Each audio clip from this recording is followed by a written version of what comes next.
Mabuhay maligayang pagbabalik sa aking YouTube channel. Nakita nyo naman, tungkol naman ito sa G22. Of course, I'm sure maraming nagtatanong kung sino ang G22. But ako naniniwala ako na marami na rin nakakilala sa kanila at talagang going places na rin itong tatlong babae na to. No? Talagang bukod sa napakagaling nilang kumanta, napaka-sexy nila at napakaganda nila. Of course, ang G22 ay binubuo ni na AJ, Althea, and Jazz. Sa kanilang tatlo, na-interview ko na si Jazz noon nung Abante Liling days pa, wala pa siya sa grupo. So, actually noon, na-interview na namin sila, pero may mga iba pa silang kasama sa grupo. So, ayun nga, si AJ ay kilala bilang group leader, siya rin ang main rapper. So, si Althea nga ang group visual and lead vocalist. Si Jazz naman ang main vocalist talaga. So pag bumabanat, bumibirit sila, kumakanta sila bonggang-bongga. Dati kasi 'di ba may mga kasama pa sila. Parang ni-launch sila nung February nung 2022 at talaga namang ma-surprise at maaaliw ka talaga sa galing nila. So ayun, G22 parang Glock 22 din. Yun yung parang pinanggalingan nilang ng kanilang pangalan. So sayang no, meron pa sila isang kasama sa grupo noon pero nawala na nga rin. Anyway, ako ang laki ng believe ko talaga sa grupong ito because nakita nyo naman no, at saka at least sila, hindi sila yung nagpapaka Korean. Meron silang sariling grupo, meron silang sariling trademark. Actually, more on ako nga nakikita ko nga sa kanila yung Destiny's Child, 'di ba? Parang ganoon kasi alam naman natin ang BINI, kahit yung Kaya, 'di ba? Parang at saka ibang grupo, pag tinignan mo sa outfit pa lang nila, parang mga K-pop, pero sila nga ang P-pop. So ito talaga may sarili silang, kita mo yung klase ng pagsasayaw at pagkanta nila, more on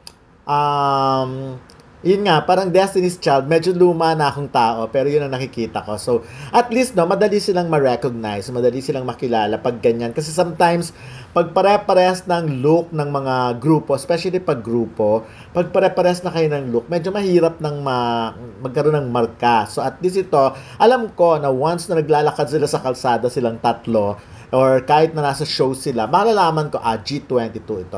Tignan mo sila, kahit yung mga steps naman nila hindi naman sila nagpapaka K-pop. So, again, anyways, ayun, gusto ko lang bigyan ng special recognition or special na pansin itong grupo ng G22 kasi I believe talagang sa ngayon, mas maganda kung the more the merrier, mas bigyan natin ng chance ang maraming tao, maraming babae, maraming lalaki, maraming grupo na mas makilala pa. Kasi sayang ang talent natin mga Pinoy kung di ma-expose at kung di natin susuportahan. Ito talagang vocals ito, dito sa part na ito, pinapakita nila kung gaano hindi lang sila magaling magsayaw o hindi lang sila mga magaganda, kundi magagaling din talaga silang kumanta na may mga bosses talaga sila. So, si Jazz even before, nung kumanta yan, nag-guest yan sa Abante Liling noon, nasa kami, Cubao pa something, malapit sa Alimol yung studio namin. So, nag-guest siya ron, agaw pansin na agad. Kasi nga, mistisa, ang tangkad, ang ganda, ang sexy.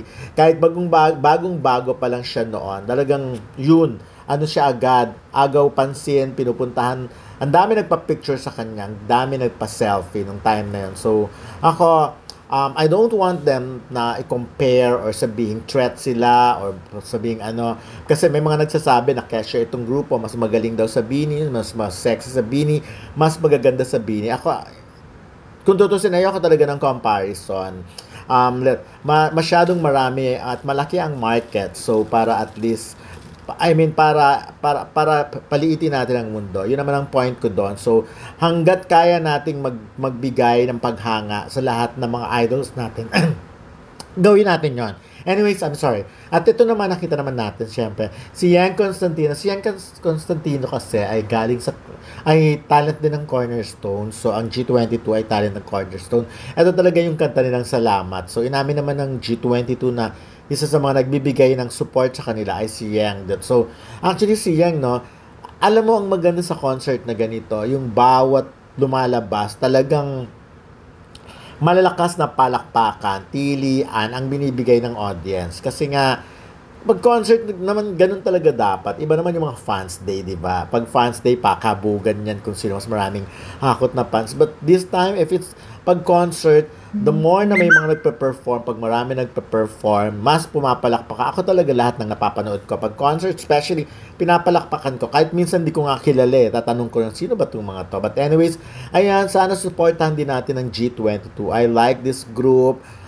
Marami ang tingin ko ang fans talaga nito yung mga medyo medyo may kamatsuran na rin. So eto kasi syempre hindi pa sila kilala ng mga apo ko. Apo daw, hindi pa sila nakikita. Kaya nga nung pinanood ko to sa kanila sa apo kong 7 years old or 8, si Zari, tinatanong sino yan, yung ganon. Hindi pa masyadong kilala pero bumibilib siya, nakita niya yung step, yung movement, yung galaw ng G22. So anyways, again, masyadong malaki ang market sa Pilipinas, at hindi sa Pilipinas kundi sa buong mundo. So mas maganda na, ang tagumpay naman ng mga Pilipino, like mga ng ganitong grupo, ay tagumpay nating lahat. Katulad nga ng SB19, tagumpay natin kung ano man ang na-achieve, narating ng SB19, part tayo noon kasi isa tayo sa mga unang nagmahal at sumuporta sa kanila. At ngayon kilala na rin sila sa ibang bansa, parang tayo na rin, yung feeling natin na ganon. So, ayan ito naman this time, pinakita naman nila kung paano sila humataw sa sayaw. So,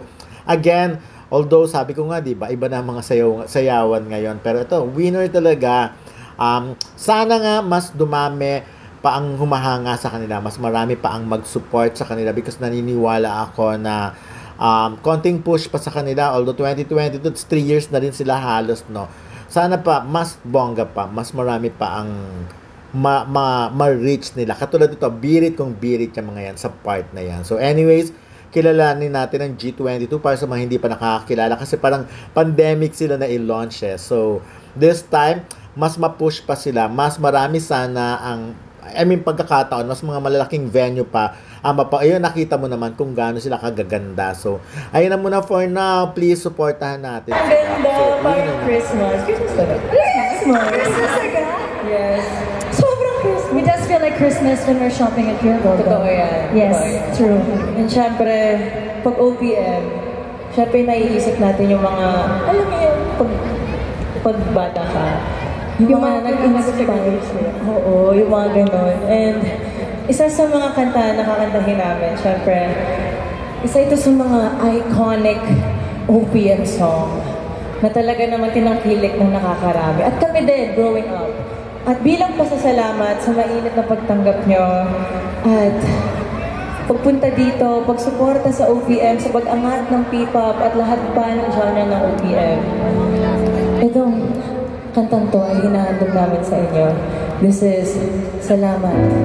Kami, nung mga bata pa lang kami, isa siya sa mga tinitingala namin and isa siya sa mga nagbibigay ng inspirasyon sa amin para ipagpatuloy yung kung ano ginagawa namin ngayon.